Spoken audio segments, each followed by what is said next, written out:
नमस्कार मित्रांनो, धनश्री जाधव यूट्यूब चॅनलवर आपल्या सगळ्यांचे पुन्हा एकदा स्वागत। बालमित्रांनो, आज मी तुमच्यासाठी गानसम्राज्ञी लता मंगेशकर यांच्याविषयी निबंध घेऊन आलेले आहे।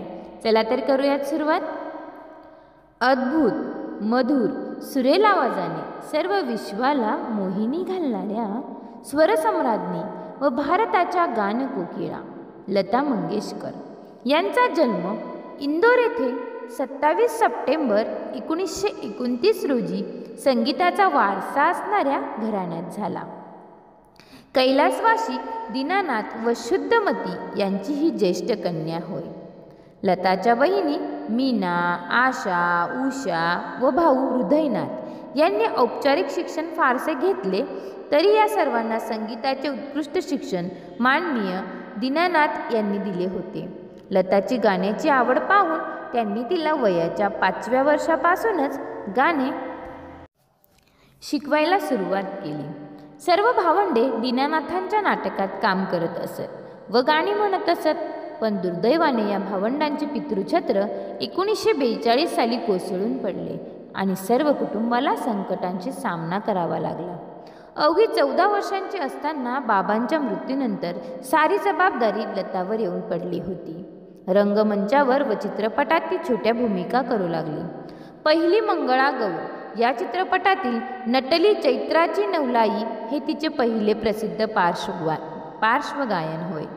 1945 सालापासून उस्ताद अमन अली खान साहिब व नंतर अमानत खान यांच्याकडून लताला खरे प्रशिक्षण मिळाले। आजपर्यंत विविध भाषांतून एकंदर 40,000 पेक्षा जास्त गाणी लता दीदींनी म्हटली आहेत। सर्वात जास्त गाणी ध्वनिमुद्रित झालेली कलाकार म्हणून गिनीज बुक ऑफ वर्ल्ड रेकॉर्डमध्ये त्यांच्या नावाची नोंद झाली आहे। शास्त्रीय संगीत, भावगीते, गझल व पॉप संगीतही त्यांनी गायले आहे। मास्टर गुलाम हैदर यांनी तिला पार्श्वगायिका म्हणून पुढे आणले। एक दिवस ही मुलगी आभाळाची उंची गाठेल हे त्यांचे उद्गार तंतोतंत खरे ठरले।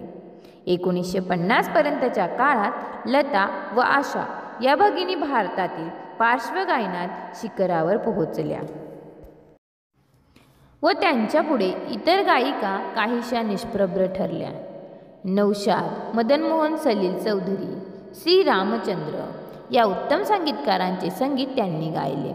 मोहम्मद रफी, मुकेश, किशोर कुमार इत्यादी मोठ्या गायकांबरोबर त्यांनी द्वंद्व गीते म्हटली आहेत। नरगिस मधुबालापासून ते अलीकडच्या माधुरी दीक्षित, प्रीती झिंटापर्यंत सर्व नायिकांसाठी लता दीदींनी आवाज दिला आहे। 1962 साली भारत चीन युद्धानंतर ए मेरे वतन के लोगो हे सुप्रसिद्ध गीत लता दीदींनी इतक्या आर्ततेने गायले की ते ऐकून पंतप्रधान नेहरूंच्या डोळ्यातून अश्रू आले। संपूर्ण जगभर फिरून त्यांनी उत्कृष्ट गाण्याचे कार्यक्रम केले, त्यामुळे परदेशातही त्यांना खूप लोकप्रियता लाभली आहे। यश हे सहजासहजी मिळू नये, ते कष्टसाध्य असावे असे त्यांना नेहमी वाटते। नेहमी शुभ्र साडीत 2 वेण्या झाकत, दोन्ही खांद्यांवर पदर व श्रोत्यांपुढे हात जोडून असलेल्या दीदींची नम्रता विलोभनीय आहे। सिनेजगतातून त्यांनी निवृत्त होण्याचा प्रयत्न केला, पण गीतकार, संगीतकार व त्यांच्या चाहत्यांनी त्यांना निवृत्ती घेऊ दिली नाही।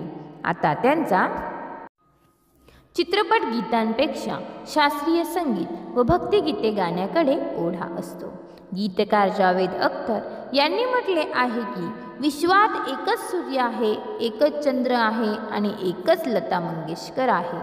अशा या गानसम्राज्ञीला 4 फिल्मफेअर अवॉर्ड, दादासाहेब फाळके पुरस्कार, पद्मभूषण, पद्मविभूषण आणि भारतरत्न असे अनेक पुरस्कार लाभले आहेत। समाजसेवा करण्याच्या तीव्र इच्छेमुळे दीनानाथ मंगेशकर हॉस्पिटल लता दीदींनी उभे केले आहे। असा हा चिरतरुण व मधुर आवाज सतत ऐकायला मिळो या सदिच्छा। पण 6 फेब्रुवारी 2022 रोजी लता मंगेशकर यांनी वयाच्या 92व्या वर्षी जगाचा निरोप घेतला।